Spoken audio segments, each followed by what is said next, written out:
भाषणात काय बोललो की अँकर लोक आणि मीडियाची लोक मी लग्नाला गेलो म्हणून माझा फोटो दाखवतात. दाखवले ना का नाही दाखवले? हा, माझा काही संबंध. मी तुमच्या घरातल्या लग्नाला आलो आणि फोटो काढला आणि काही वेगळं झालं तर त्यात माझा काय दोष आहे? मी तिथं लोकांना असं म्हणलं की बा असं जर माझ्यावर ॲलिगेशन येत असतील तर मी कुणाच्या लग्नाला जायचा प्रश्नच येणार नाही. मी लग्नाला नाही जाणार. मी लग्नाला नाही जाणार. त्याच्यानंतर समोरची लोक हसली त्याला माझा काय दोष आहे? त्यानंतर आपण पण हसलात. एक मिनिट असू द्या ना. मग दोष माझा नसताना तुम्ही मला का दोषी धरताय? दोष आहे का माझा? ज्यांच्या घरातल्या मुलीचं हे झालंय कसपटेंच्या वडिलांना विचारलं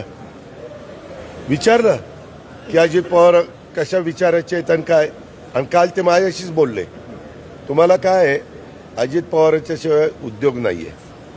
काही माझा कुठलाही संबंध नसताना. एक मिनिट. अनेक हजारो कार्यकर्त्यांच्या लग्नाला तुम्ही उपस्थित राहता, त्याच्याबद्दल कोणाचा आक्षेप नाहीये. अहो, कसपटेंच्या मुलीचं दुःखद घटना घडली, त्याला माझा काय दोष आहे एक मला सांगा ना. तुम्ही अनेक चॅनलवाले, तुमचा पण दाखवतं काय नाही मला माहित नाही, पण अनेक चॅनलवाले दाखवतात. माझा काय संबंध आहे? मी त्या तशा पद्धतीनं कृत्य करायला सांगितलं.